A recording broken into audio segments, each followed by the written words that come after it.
Man, I give up! I waste so much money and time trying to find figures at physical stores just driving around. So what if the figures are like $2 more expensive on Amazon?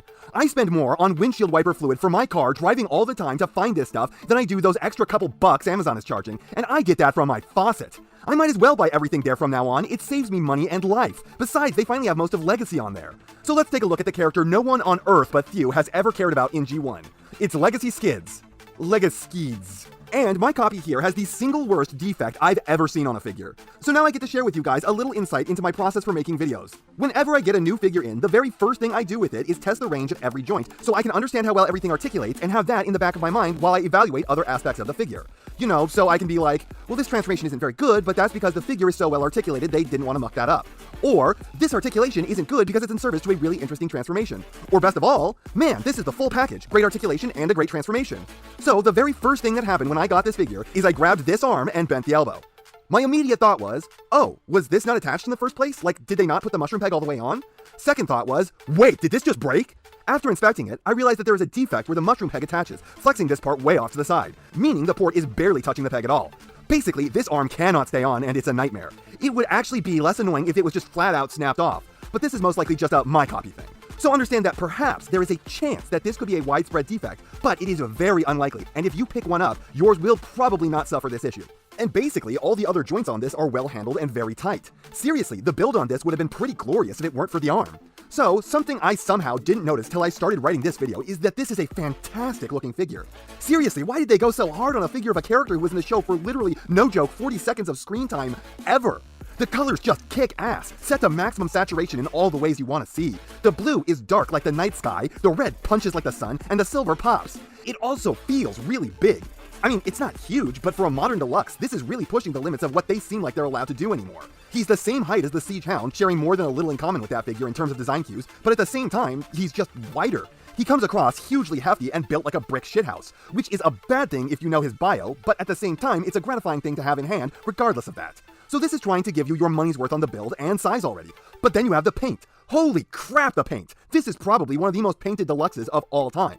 The thighs, entirely blue, painted mostly silver. The grille, layers of silver and yellow, a color found nowhere else on it, with red highlights on the lower bumper. Intricate racing stripe down the whole side of the thing, but then you got the doors in the roof, and prepare to scream in terror, everyone, because these are 100% clear plastic, and pretty thin at that. The good news is they are designed in such a way they shouldn't really be taking much strain from doing what they are supposed to do.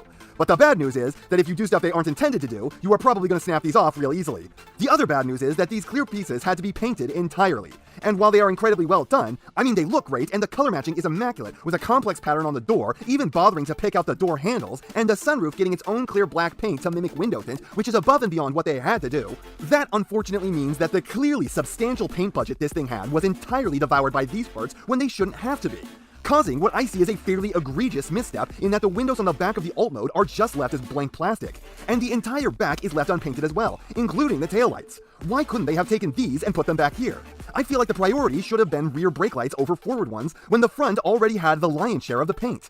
Again, this looks great, but Hasbro really needs to get back to better design priorities with the clear plastic parts. These should have been inserts. I don't see how spending this much on paint to cover up for the fact that they are clear can confer any kind of savings. And they certainly don't confer a more durable figure. Children will break the wings off of these, guaranteed.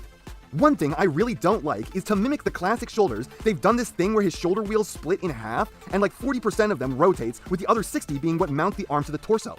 It's ugly and weird, and I'm not quite sure why they did this when the actual shoulder part of the shoulder could have been the part that just did that on its own. Head sculpt is really good, with a single severe notable flaw. Why is there a square plate on the back of his head? You seriously couldn't think of anything else to do with that. It is so very rare to slap kibble onto a character's head. If he were a Constructicon, this would be fine, but not on him. If this part could just come off, it would look exactly like the character. I don't know why anyone should care when it's Skids, the most forgotten character of all the Transformers for good reason.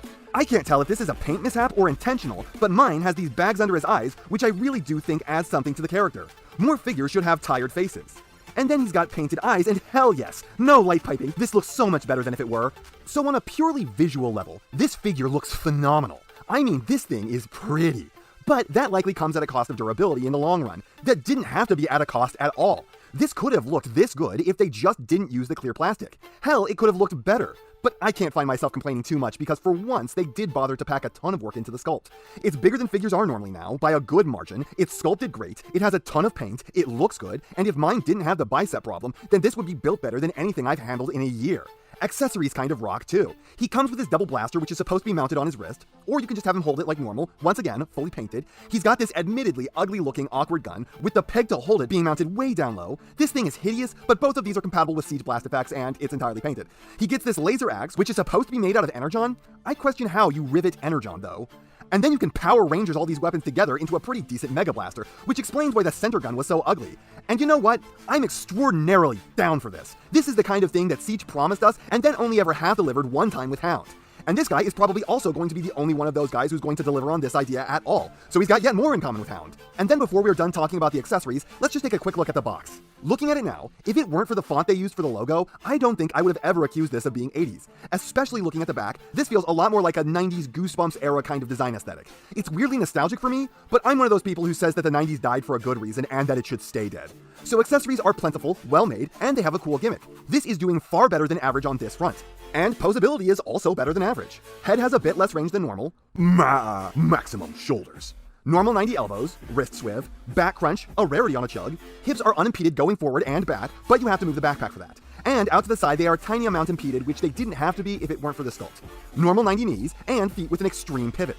Man, it feels like forever since I had a posability segment that short. Really nothing needed to be discussed. It was all pretty basic, just doing the job about average with one specialty joint, and very few foibles. It's not an amazingly posable figure, but it is good at it. Transformation would be nothing special, but it's a pain in the balls with my copy's damaged shoulder. And I didn't realize this till I sat down to write the script for this video, but once I did the thing where the hood flips up and the arms sandwich in, I realized that this is basically a retool of the Siege Prowl. No joke, this is borderline that exact same transformation skeleton. There are like 2 steps that are different between the two, and that's it. I can't tell if this is just the same designer recycling his old ideas, or they literally did just start from a base of the Siege Prowl, but it's unmistakably similar. And the result is a great little hatchback with unfinished windows and a blank rear. The racing stripe makes it feel mostly cohesive if it weren't for this one spot here. I feel like they really could have handled that a bit differently. I like how the weapon ports on the sides are mounted just behind where the molded gas caps are. Like, you idiots realize that you could have just pretended the peg holes are the gas ports, right? It's not the worst thing ever, it's just kinda dumb. I don't know if the bracket here needed to cover up like 80% of the windshield. I feel like they could have gotten away with this part being a lot thinner. The back is a little disappointing, but it's the only part that looks truly unfinished. It rolls great despite the tires being like half fake, and honestly in general, like the robot mode, this looks fantastic. You can even open the doors for some added play functionality, and you can mount all the weapons in a couple different ways that don't even look that bad. Honestly, going in, I kind of expected to hate this figure. Just in general, Hasbro has been taking the piss lately. Figures are getting smaller than ever, it feels like they care less than they used to, and this is a complete no-name of a figure who's only here because he was in G1 for literal seconds, so it will be really depressing if he's the only figure in the line allowed to be good because G1, with an uncool alt mode and an unmarketable job title, who most of the fandom either has never heard of or likes to pretend doesn't exist. But no, Hasbro went all out here. Great look, great build, tons of effort on display, more paint than you'd usually get on 2 other figures, above average posing, some of the best accessories we've gotten in a while, a tried and tested good time transformation with an alt mode that I'm not quite sure what more you could ask of. It turns into a cohesive card that looks good for what it's supposed to be, has opening doors even, and weapon storage for everything it needs. Outside of some potentially brittle clear plastic, there is not a bad aspect of this figure, and I just never fathomed that this would be a home run. This is great. I'm stunned. It's Skids. So maybe you don't care anyways, and I don't blame you, because I also don't care anyways, despite simultaneously somehow also caring. If you want it, anticipate enjoying it. This is weird. This being good at all is weird. It's weird. And that's not half what I have to say, but it's enough of what I have to say. And I know, you know, what everyone else tells you to do at the end of these videos. So, if you liked what you saw here, please do that. And if you'd like to take it a step further, then please, share this video with any friend you think may be interested. I hope you all enjoyed listening to me waste your time.